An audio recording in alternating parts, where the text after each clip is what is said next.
नमस्कार बच्चों, स्वागत है आज की क्लास में। और कल जहाँ से ख़त्म किया था वहीं से शुरू करेंगे हम। आज आपका एकाधिकार जो था, उस एकाधिकार के चैप्टर में आगे चलेंगे हम। सीमांत संप्राप्ति और मांग की कीमत लोच में संबंध। सीमांत संप्राप्ति और मांग की कीमत लोच में संबंध।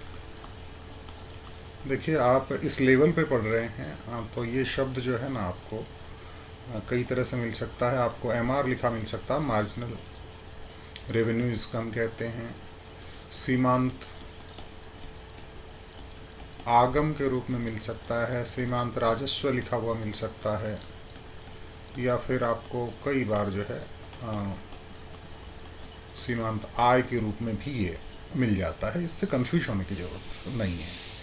कहने का बात ये है कि यहाँ पे हम देखेंगे सीमांत संप्राप्ति और मांग की कीमत लोच जो है उसमें क्या रिलेशन होता है एकाधिकार बाजार के संदर्भ में, यानी relation between MR and ED.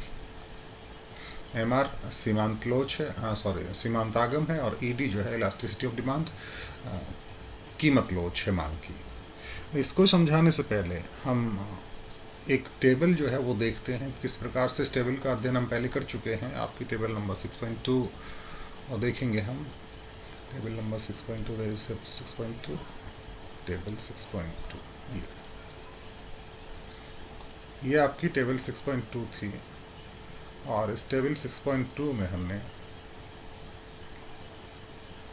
ये चीज़ें देखी थी कल, क्योंकि सीमांत संप्राप्ति और कीमत लोच इस तरह की एक टेबल बनाई थी जिसमें सीमांत संप्राप्ति का जरूर इसमें कोई जिक्र नहीं था, लेकिन फिर भी हम इसको थोड़ा सा चेंज करके देखेंगे। और चेंज करके कैसे देखेंगे, एक लाइन और खींच लीजिएगा यहाँ पे।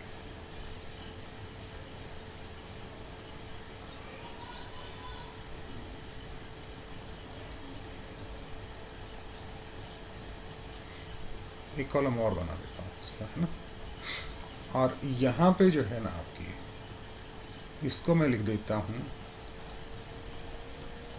एक कॉलम बनाया है टी आर, टोटल रेवेन्यू जिसको कहा था। और टोटल रेवेन्यू हमने कैसे निकाला था, इन दोनों का मल्टीप्लाई करके, पी और क्यू का मल्टीप्लाई किया, तो यहाँ पे आपको कुल राजस्व प्राप्त होगा।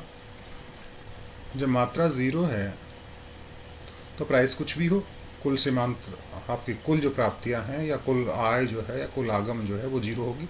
9.5 को 1 से मल्टीप्लाई किया, 9.5 आ गया, 9 को 2 से किया 18 आ गया, 8.5 को 3 से किया कितना आ गया 24, और 25.5 आ गया, ये आपका आ गया 32, और इसको किया 35 और 37.5, इसको हम करेंगे तो 42, इसको करेंगे 42 एंड 45.5, इसको किया हमने 48, इसको किया तो ये आ गया 49.5, ये आ गया आपका 50, और ये आ गया 44, और कितना हो गया 49.5। इसमें कोई दिक्कत हो रही हो तो मैं इसको हटा देता हूँ नीचे से। ये आपको 48 और 39 और 45.5, कोई गुणा में इधर उधर गलती हो तो आप चेक कर लेंगे इसको। ये जो कॉलम आपका सीमांत संप्राप्ति का है, इसको मैं इस तरह से लेता हूँ कि ये वाला इधर वाला जो है वो एमआर का है ना। हमें देखना है ये ऊपर वाले दो हैं, सीमांत संप्राप्ति और कीमत लोच में संबंध। सीमांत संप्राप्ति और कीमत लोच में संबंध। यहाँ पे देखिए कीमत लोच ये आई है 19, इसके बारे में डिटेल आपको पढ़ने की पीछे के चैप्टर्स में आप पढ़ चुके हैं कि कीमत लोच का मान कैसे ज्ञात करते हैं, है ना, याद है ना। डेल्टा क्यू बटा क्यू, और उसमें भाग दिया था डेल्टा पी बटा पी, इस तरह से करके हमने ये निकाला था। जैसे यहाँ पे तो कीमत लोच होगी भी नहीं, क्योंकि ये स्टार्ट आपका ज़ीरो से हो रहा है तो कोई मतलब ही नहीं है। उसके बाद में 9.5 से कीमत में चेंज कितने का हुआ 0.5 का, और इसमें चेंज जो हुआ वो आपका 1 से 2 पे गए 1 का हुआ, आप जो है इसको देख सकते हैं। ये ज़्यादा डिटेल्स में इसमें हम नहीं जाएंगे। क्या करना है आपको, बात हम ये कर रहे थे कि ये आपने कीमत की लोच निकाल दी, और कीमत की लोच निकालने के बाद जो है कीमत की लोच और एमआर में, यानी यहाँ पे आपको देखना है कि एमआर और ईडी जो है उसमें क्या संबंध है। बहुत ज़्यादा डिटेल्स की ज़रूरत नहीं है, आप ये देखेंगे कि कीमत की लोच एमआर का मान 9.5, 8.5, 7.5, 6.5, 5.5 इस तरह से चल रहा, धनात्मक धनात्मक धनात्मक, यहाँ तक धनात्मक है ना। तो जब तक एमआर का मान, एमआर पॉजिटिव है, एमआर धनात्मक है, तब तक कीमत लोच जो है वो इकाई या इकाई से अधिक है। कीमत लोच जो है वो इकाई या इकाई से अधिक है। और जब ये आपकी देखिएगा सीमांत संप्राप्ति माइनस में चली जाती है, ये 0.5 माइनस में चला गया, 1.5, 2.5, तो उसके बाद में आपकी कीमत लोच जो है वो इकाई से कम हो जाती है। यानी इसको कहेंगे एक तरह से, अगर दो ही कैटेगरी में बांटें तो इसको कहेंगे लोचदार और इसको कहेंगे बेलोचदार। यानी इसमें इलास्टिसिटी है और इसमें कम है। बेलोचदार का मतलब यहाँ पे ये नहीं कह सकते कि हम बिल्कुल भी लोच नहीं है या शून्य लोच है। यहाँ इस संदर्भ में हम इसमें लोच इकाई से ज़्यादा है और इसमें लोच इकाई से कम है। तो ये संबंध जो है आपको केवल इतना सा इस टॉपिक में देखना है कि सीमांत संप्राप्ति और कीमत लोच में क्या संबंध है। तो ये संबंध सीधा सीधा आपको ये बताएंगे, जब सीमांत संप्राप्ति धनात्मक है, सीमांत संप्राप्ति धनात्मक है, तब आपकी कीमत लोच ग्रेटर देन 1 है या फिर 1 है, और अगर ऋणात्मक हो जाती है तो वो आपकी लेस देन 1 हो जाती है, 1 से कम हो जाती है। बस इतना सा देखना, इससे ज़्यादा आपको देखने की ज़रूरत नहीं है। आई थिंक ये क्लियर है। आगे चलें।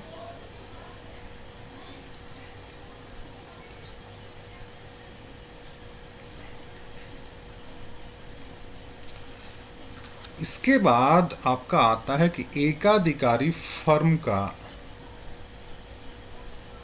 अल्पकालीन संतुलन। एकाधिकारी फर्म का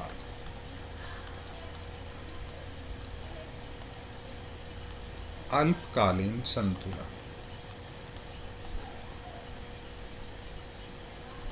अल्पकाल के संदर्भ में संतुलन अलग प्रकार से होता है और दीर्घकाल के संदर्भ में संतुलन थोड़ा सा अलग प्रकार का होगा। एकाधिकारी फर्म जो है उसका अल्पकालीन संतुलन किस प्रकार बनेगा। अल्पकाल का मतलब यहाँ पे जो लेंगे ना, अल्पकाल के संदर्भ में क्या अध्ययन करना है, हमें ये मान के चलना है कि अल्पकाल में कोई भी फर्म जो भी उत्पादन करेगी, सारा का सारा उत्पादन जो है उसको सेल करने के लिए है, उसको बेचने के लिए है, उसको विक्रय करने के लिए है। यानी अल्पकाल में कोई भी एकाधिकारी फर्म जो है वो जितना भी उत्पादन करेगी वो सारा का सारा बेचेगी। कहने का मतलब वो अपने पास आगामी सालों के लिए या और किसी काम के लिए कोई स्टॉक जो है वो नहीं रखेगी, अपने भंडार को कायम नहीं रखेगी, यानी अपने स्टॉक में कुछ भी नहीं रखेगी, जो है वो सारा कुछ बेचने के लिए है। तो अल्पकालीन संतुलन में जो है कौन कौन सी स्थितियां बनती हैं वो देखेंगे।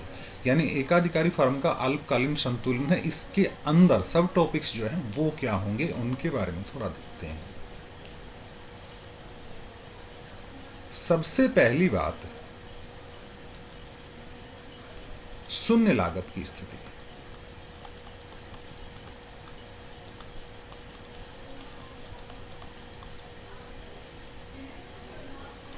शून्य लागत की जो स्थिति है आपकी, उसमें एक एग्जाम्पल आपकी बुक में बताया है, बड़ा अच्छा उदाहरण है कि मान लीजिए एक कोई विलेज, एक कोई गांव है और दूसरे गांव से बहुत दूर है, दूसरे गांव से बहुत दूर है, यानी किसी सामान की अगर ज़रूरत हो तो दूसरे गांव नहीं जा सकते, उसी गांव में जा सकते हैं।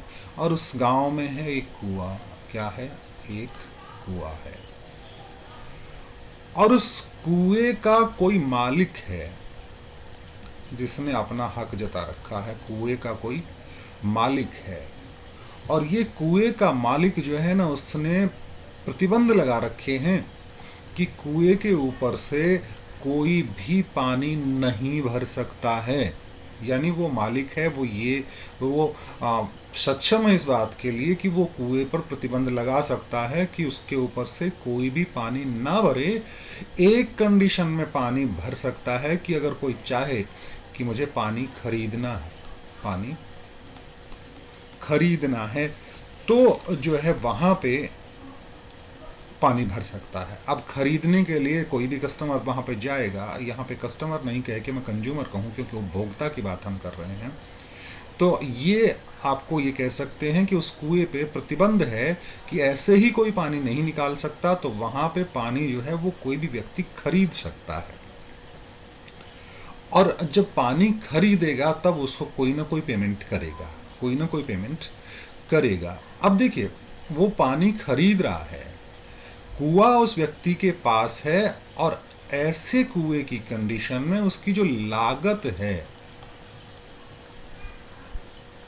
वो लागत 0 है। उस कुएं पे उसको कोई भी लागत जो है वहन नहीं करनी पड़ रही, किसको? मालिक को। तो यानी यहाँ पे ये जो कंडीशन है वो शून्य लागत की स्थिति है। कैसी स्थिति है बेटा? शून्य लागत की। इस शून्य लागत की स्थिति जो है उसको हम एक ग्राफ के जरिए जो है वो देखेंगे। देखिए, आपका ये ग्राफ है 6.6 में मिल गया है।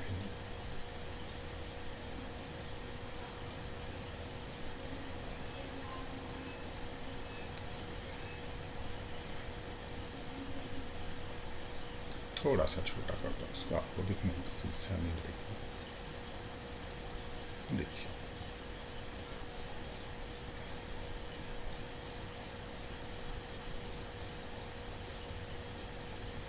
ये वाला जो ग्राफ है, इस ग्राफ में आपका जो एक्स एक्सिस है उस पर कीमत बताई गई है, उस पर कुल संप्राप्ति जिसको हम TR लिखते हैं, औसत संप्राप्ति जिसको हम AR लिखते हैं, और सीमांत संप्राप्ति जिसको हम MR लिखते हैं। और नीचे जो है आपकी जो है इस अक्ष पे हमेशा आता है आपका क्या? इस अक्ष पे हमेशा निर्गत आता है, उत्पादन की मात्रा आती है, क्वांटिटी आती है, आउटपुट जिसको हम कहते हैं वो आता है।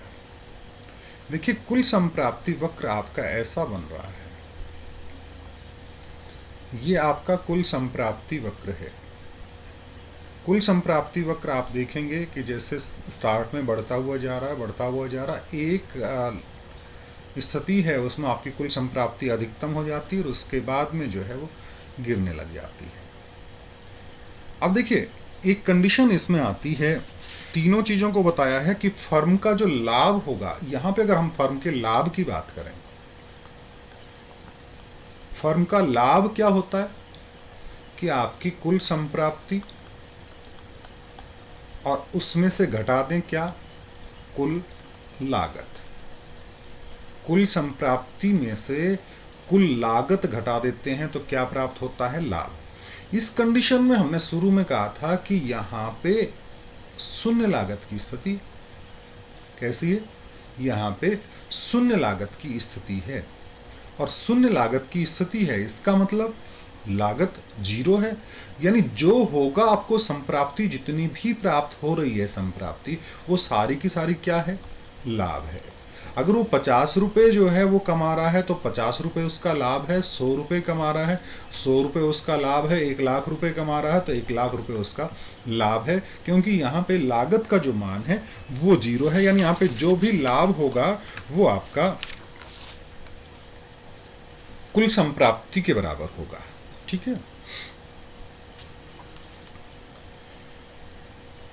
और एक इसमें एग्जाम्पल के तौर पे इसने एक चीज़ और बताई है कि यहाँ पे मान लीजिए एक कंडीशन ऐसी थी जहाँ पे निर्गत की इकाइयाँ देखिएगा यहाँ पे दे रखी हैं 10 इकाई है, यानी यहाँ पे अधिकतम जो है कुल संप्राप्ति यहाँ पे आपकी अधिकतम बन रही है, और अधिकतम संप्राप्ति जहाँ बनेगी, अधिकतम संप्राप्ति जहां बनेगी वहीं पे लाभ अधिकतम होगा, सिंपल सी बात है। और ये कहाँ पे हो रहा है? 10 पे। यानी यहाँ पे आपकी जो निर्गत है, वो आउटपुट है, वो कितना है? 10 है। आउटपुट 10 है, तो इसको हम देखेंगे एक बार के लिए। देखिए बिल्कुल क्लियर हो जाएगा ये, आपको किसी प्रकार का घबराने की जरूरत नहीं है। यहाँ पे देखिए आपका आउटपुट निर्गत जो है वो कितना है? Q जिसको हम कहते हैं वो है 10। और कुल संप्राप्ति जो होती है वो एक तरह से ये कह सकते हैं ना कि निर्गत को कीमत से गुणा करने पे प्राप्त होती है। निर्गत को कीमत से गुणा करने पर प्राप्त होती है। और संतुलन कहाँ होता है? जहाँ मांग वक्र जो है वो टच करता है इस लाइन को। अब मांग वक्र कौन सा है? ये वाला जो वक्र है ना, ये कौन सा है आपका? औसत संप्राप्ति वक्र है। नीचे वाला जो है सीमांत संप्राप्ति का है। एक वक्र जो डी लिखा हुआ है वो क्या है? औसत संप्राप्ति। और इस चैप्टर को जब हमने पढ़ना शुरू किया था तब हमने कहा था कि इस चैप्टर में औसत संप्राप्ति जो है वो ही मांग वक्र है, वो ही मांग वक्र है। क्यों? क्योंकि औसत संप्राप्ति जो है वो कीमत के बराबर होती है। औसत संप्राप्ति किसके बराबर होती है? कीमत के बराबर होती है। और कीमत और आउटपुट में जो ग्राफ बनाया जाता है वो मांग वक्र आपका मांग वक्र होता है। यानी औसत संप्राप्ति वक्र कहें या मांग वक्र। अब औसत संप्राप्ति वक्र जो है वो यहाँ पे जो काट रहा है तो ये 10 हो गया, और इधर देखें तो यहाँ पे कीमत कितनी है आपकी? 5 है। यानी 10 को हमने 5 से मल्टीप्लाई कर लिया, तो एक तरह से ये कह सकते हैं यहाँ पे कुल संप्राप्ति जो है वो आपकी 50 हो जाएगी, है ना। ये तो बात हो गई। और ये 50 कैसे? ये वाला जो छायांकित आपका आयत है इसका क्षेत्रफल जो है उसके बराबर होता है। ये छायांकित आयत जो है इसमें ये 10 है और ये 5 है। इस आयत के क्षेत्रफल के बराबर इसका कुल निर्गत है, कुल संप्राप्ति है। और ये कुल संप्राप्ति जो है वो ही एक तरह से ये कह सकते हैं इसका कुल लाभ है। कुल लाभ कुल संप्राप्ति क्यों है? इसको मैं दोबारा से रिपीट करूं तो ये कह सकता हूं कि यहाँ पे शुरू में हमने टॉपिक का नाम देखा कि शून्य लागत की स्थिति है। और जब शून्य लागत की स्थिति होगी तो ये कह सकते हैं कि लागत कुछ होगी नहीं, जो उसकी जेब में आएगा, वो जो कुएं का मालिक था उसकी जेब में जो आना है वो ही उसका लाभ होगा। Is it clear? I think clear होगा ये। अब अगर इसी को हम ये कहें कि पूर्ण प्रतिस्पर्धा के साथ इसकी तुलना करके देखें, पूर्ण प्रतिस्पर्धा के साथ तुलना करेंगे तो ये मान लीजिए कि जब इसको तुलना करेंगे पूर्ण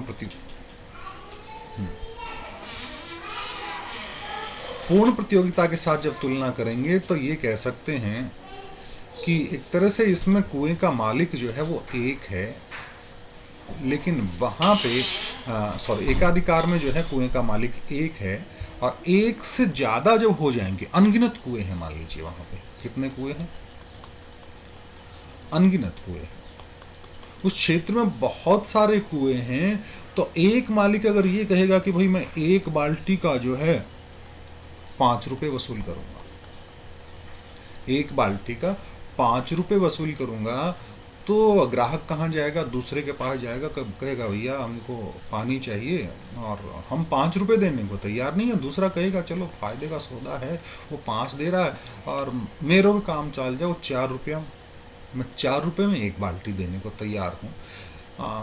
उपभोक्ता सजग है, जानकार है, वो यहाँ पर जाता है, इधर एक कोने में एक कुएँ वाला और है, और इस भाई साहब के पास जाता है, ये भाई साहब यहाँ पे बैठे हुए हैं, और इनके पास जाता है और इनके पास जाके कहता है कि भैया हमको जो है पानी चाहिए, हमको क्या चाहिए? पानी चाहिए। और वो उधर हम बात करके आए हैं, वो जो है वो 3.5 रुपये में बाल्टी दे रहे हैं। ये वाला जो है वो कह रहे हैं उसको कि 3.5 रुपये में बाल्टी दे रहा है, तू बता तू कितने में देगा? तो इसने कहा कि वो 3.5 में दे रहा है, देखो 3.5 में दे देंगे ना, 3.5 में लेना हो तो थोड़ा चल जाता। तो क्या करेंगे? हम तो 3 रुपये में देंगे, ये मालिक कह रहा है। ये फिर भी नहीं लेते हैं, और उसके बाद में और घूमते घूमते किसी न किसी के पास चले जाते हैं, यहाँ आ जाते हैं, ये 2 रुपये में देगा, यहाँ से यहाँ घूम के आए, ये जो है भाई साहब ये 1 रुपये में दे। धीरे धीरे एक कंडीशन ऐसी आती है कि सारे जो कुओं के मालिक हैं वो धीरे धीरे अपनी कीमतें कम करते जाएंगे, कम करते जाएंगे, कम करते जाएंगे, और एक कंडीशन ऐसी आती है कि इतनी प्रतियोगिता हो जाती है कि इसकी कीमतें शून्य पे चली जाती हैं, कीमतें शून्य की ओर अग्रसर हो जाती हैं। और इस कीमत पर जो लाभ होगा कि मान लीजिए जो भी जितना भी है 20 बाल्टी पानी की बिक्री हुई, 10 बाल्टी पानी की बिक्री हुई, 15 बाल्टी पानी की बिक्री हुई, जितनी भी हुई, यहाँ पे कीमतें अगर शून्य की तरफ चली गई तो यहाँ पे लाभ जो है वो जीरो हो जाएंगे। लाभ क्या हो जाएंगे? पूर्ण प्रतियोगिता में लाभ आपके जीरो की ओर अग्रसर हो जाएंगे। जीरो ये नहीं कह सकते कि एकदम शून्य हो जाएंगे कि, लेकिन लाभ लगभग शून्य हो जाएंगे। अब बात करते हैं धनात्मक लागत का परिचय। एकाधिकारी बाजार में धनात्मक लागत जब होती है तो उसमें क्या करते हैं? ये अभी तक की बात कर रहे थे हम शून्य लागत वाली बात। क्या कर रहे थे? शून्य लागत की बात कर रहे थे। इसमें भी शून्य लागत थी एक तरह से। ये जो दूसरा एग्जाम्पल लिया हमने पूर्ण प्रतियोगिता, इसमें भी शून्य लागत थी क्योंकि कुआं था और कुएं में पानी का कोई उसको विशेष खर्चा करने की जरूरत नहीं पड़ रही थी। इससे पहले एकाधिकार की बात करी तो उसमें भी जो है वो जीरो कॉस्ट थी। अब हम बात करते हैं धनात्मक लागत का परिचय। किसका? धनात्मक लागत का परिचय।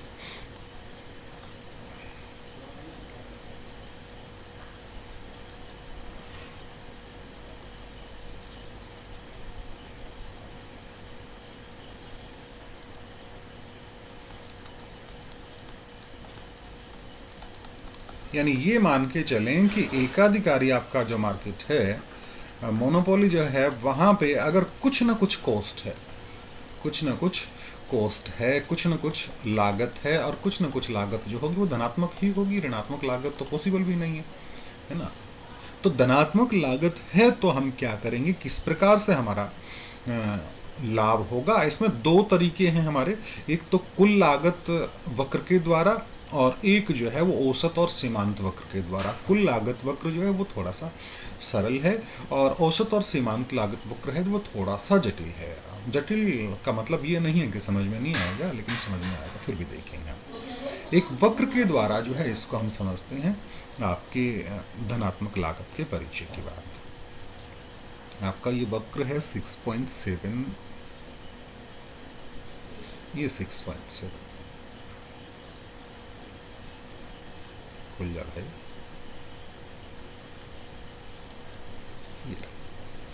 ये आपका जो वक्र है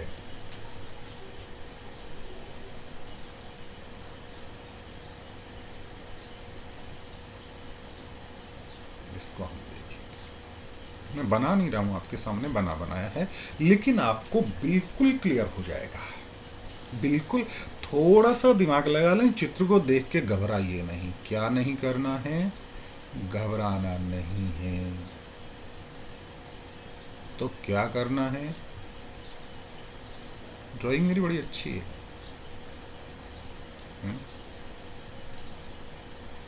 आंखों का अंधा धृतराष्ट्र, क्योंकि जब दिखेगा नहीं ना तब स्माइल आराम से हो सकती है। दुनिया दिखेगी तो स्माइल नहीं होगी। ठीक है, स्माइल बढ़िया ना। खैर, ये जो वक्र है हमारा, इसको समझेंगे एक एक चीज को, कि यहां पे बात कर रहे थे अभी हम संप्राप्ति की। पहले संप्राप्ति की बात करें, फिर लागत के संदर्भ में जाएंगे, क्योंकि लागत हमने पहले पढ़ा है। संप्राप्ति जिसको रेवेन्यू कहते हैं, जिसमें टीआर, एमआर और एआर की बात हमने की थी। देखिए टीआर वक्र जो है वो ये रहा आपका, ये रहा, इधर दिख रहा है ना। टीआर वक्र जो है वो इस तरह से गया आपका, सॉरी कौन सा ले गया, ये टीआर वक्र की बात करेंगे। यहां से स्टार्ट होता है टीआर वक्र। जब उत्पादन की मात्रा जीरो है तो आपकी कुल संप्राप्तियां जो है वो जीरो होंगी। जब उत्पादन आपका होगा ही नहीं, उत्पादन आपका जीरो है, तो आपका टीआर का मान भी जीरो है। जब उत्पादन ही नहीं हो रहा तो बेचोगे क्या, और बेचोगे नहीं कुछ भी तो जेब में पैसा कहाँ से आएगा। यानी ये आपका स्टार्ट होता है जीरो से, और हमने कहा था धीरे धीरे धीरे धीरे बढ़ता जाता है, बढ़ता जाता है, और एक कंडीशन अधिकतम वाली आ जाती है ना, ये वाली कंडीशन जो है वो अधिकतम आ गई, और उसके बाद भी उत्पादन बढ़ाते जाओगे तो आपका टीआर गिरता जाएगा, यानी गिरता गिरता ये आपका जो कुल संप्राप्ति वक्र है, इसको लिखता हूँ बेटा टीआर से। ठीक है, अब बात करते हैं टीसी वक्र की। पहले के चैप्टर्स में हमने पढ़ा था टीसी वक्र, total cost curve. Total cost curve जो है वो इस तरह से होता है, ये आपका यहाँ से स्टार्ट हुआ है ना, यहाँ से स्टार्ट क्यों हुआ, जीरो से स्टार्ट क्यों नहीं हुआ। जीरो से स्टार्ट इसलिए नहीं किया, तो एक कॉन्सेप्ट हमने देखा था ना, याद आया कुछ, सोच के देखिए जीरो से स्टार्ट क्यों नहीं होता, जीरो से स्टार्ट क्यों नहीं होता है, सोच लिया, कुछ आया दिमाग में, नहीं आया, आया कुछ लोगों के।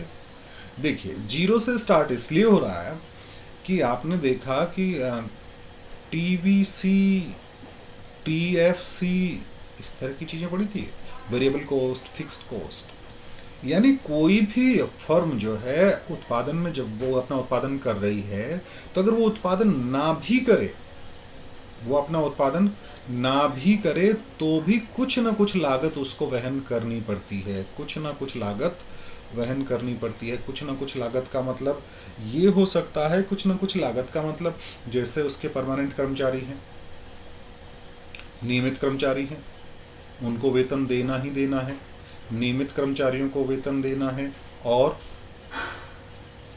लाइट बिल उसको भरना है। यानी इस तरह के जो हैं वो आपको फिक्स चार्जेस जो है वो भरना है, इसलिए आपकी लागत वक्र जो है, कुल लागत वक्र यहाँ से स्टार्ट होता है, और धीरे धीरे धीरे धीरे जो है लागत वक्र पहले धीमी गति से जो है बढ़ता है, और एक कंडीशन में जाने के बाद जो है वो कुल लागत वक्र तेजी से आपका ऊपर जाने कर लग जाता है। इसका मतलब जैसे जैसे हम जो है वो अपने उत्पादन की मात्रा बढ़ाते जाएंगे, आपका टीसी जो है वो बढ़ता जाएगा तेजी के साथ, है ना। अब देखिए ये वाला जो है नीचे वाला लाभ का वक्र है, नीचे वाला ये, इसको हम देखेंगे एक बार के लिए। पहले इसके संदर्भ में बात करें।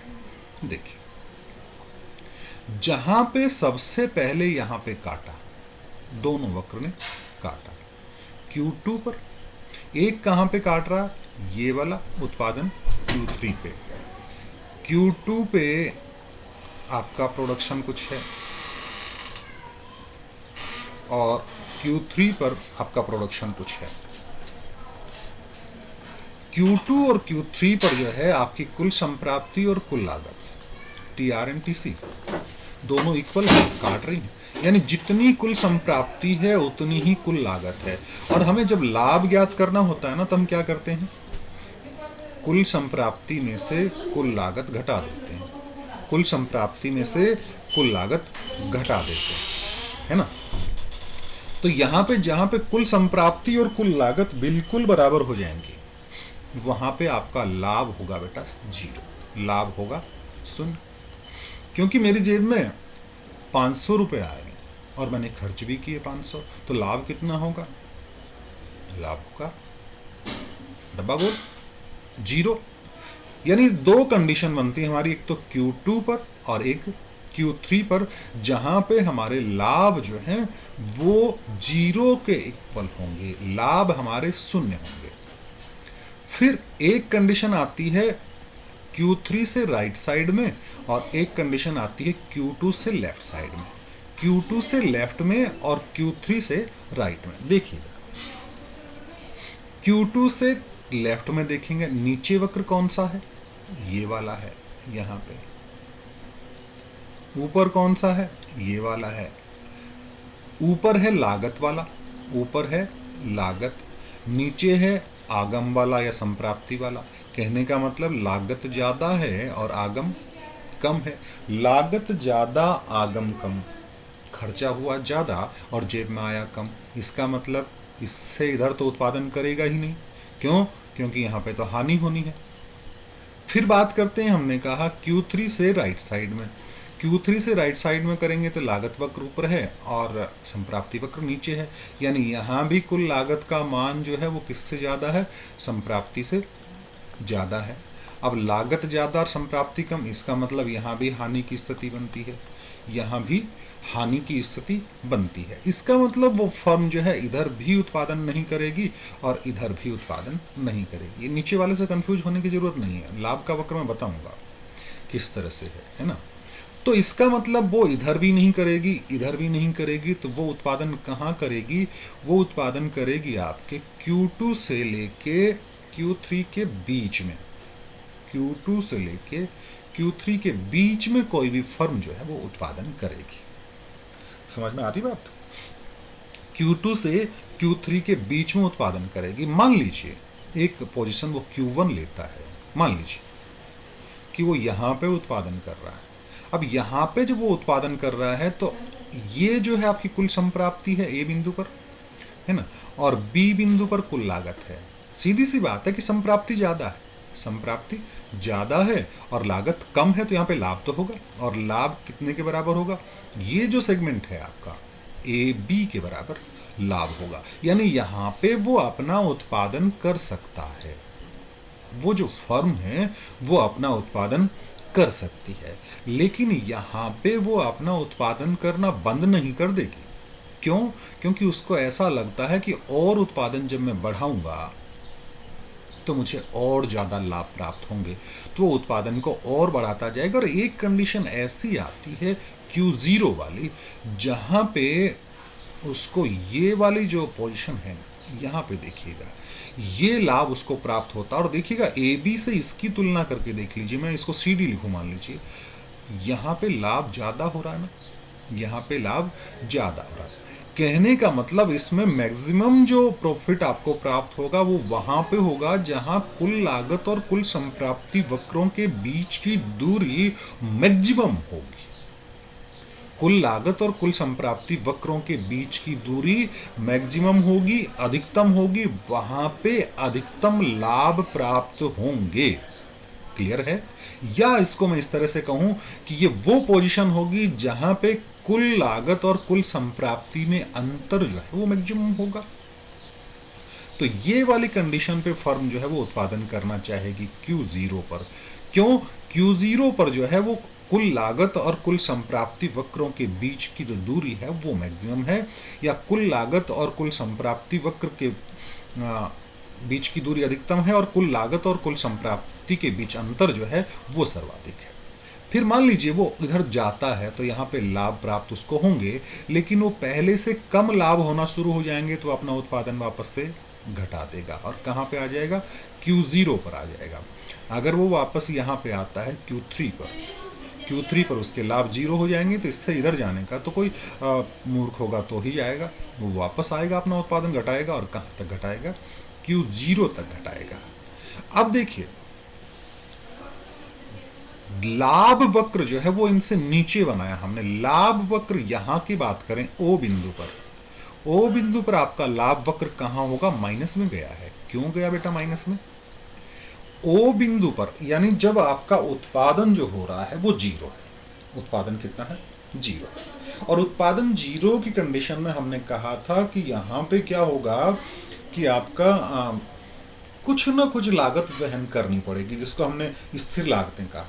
कोई भी फर्म को स्थिर लागतें वहन करनी पड़ती हैं, और स्थिर लागतें वहन करनी पड़ेंगी। मान लीजिए उसको जो है 5 लाख रुपए खर्चा होता है, बड़ी फर्म है, 5 लाख रुपए खर्चा होता है, लेकिन चूंकि उत्पादन हो नहीं रहा है इसलिए उसकी संप्राप्तियां 0 होंगी, और संप्राप्तियां 0 होंगी तब उसको जो है ना 5 लाख रुपए का घाटा हो रहा है। क्या हो रहा है? 5 लाख रुपए का घाटा हो रहा है, इसलिए यहाँ पे जो आपका वक्र गया वो माइनस में गया है यहाँ पे। ठीक है, उसके बाद में इस कंडीशन पे जैसे ही आया है तब आपका लाभ हो गया 0 पे आ गया ना इस यहाँ पे, क्योंकि यहाँ पे कुल संप्राप्ति और कुल लागत जो है वो बराबर हो गई। कुल लागत और कुल संप्राप्ति बराबर हो गई तो लाभ हो गया 0। तो यहाँ पे 0 वक्र ने यहाँ पे काटा है इस लाभ वक्र में। और उसके बाद में जैसे जैसे उत्पादन बढ़ता गया इन दोनों के बीच में अंतर बढ़ता गया तो आपका लाभ बढ़ता गया। और ये देखिए यहाँ पे लाभ आपका अधिकतम होगा। और ये कौन सी कंडीशन है? जब इन दोनों वक्रों के बीच में जो दूरी है वो सबसे ज़्यादा है, या कह सकता हूँ कुल लागत और कुल संप्राप्ति के बीच की जो दूरी है, इनके बीच का जो डिफरेंस है वो सबसे ज़्यादा है। यहाँ पे आपका अधिकतम लाभ जो है वो प्राप्त होगा। और उसके बाद में लाभ कम होना शुरू हो जाता है इन कंडीशन में। यहाँ पे देखिए लाभ कम, और जहाँ पे वापस से दोनों बराबर हो गए वहाँ पे आपका लाभ फिर से जीरो हो गया। और फिर भी बावड़ो है लागे रहेगा भाई मैं तो और उत्पादन करा ना, तो फिर घाटा खा ले, इधर माइनस में चला जाएगा। कहने का मतलब ये कंडीशन जब बनती है तो उस कंडीशन में वो कीमत का निर्धारण कहाँ करेगा? वो कीमत का निर्धारण वहाँ करेगा जहाँ उसको लाभ मैक्सिमम प्राप्त होंगे। और लाभ मैक्सिमम कहाँ प्राप्त होंगे? जहाँ पे उत्पादन उसका Q0 था, क्योंकि यहाँ पे कुल लागत और कुल संप्राप्ति के बीच का जो डिफरेंस था वो मैक्सिमम था। Is it clear? I think clear होना चाहिए। कितना टाइम हुआ है? अभी और टाइम है हमारे पास, थोड़ा सा और कर लेते हैं, है ना?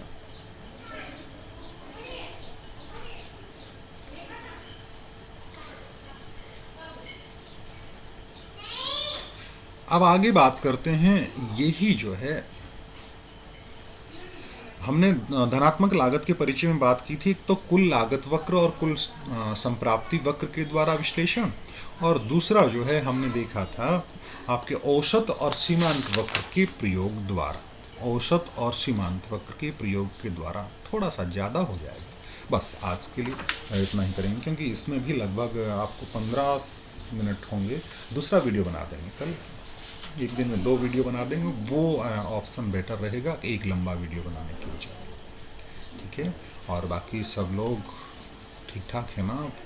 तैयारी अच्छी चल रही है?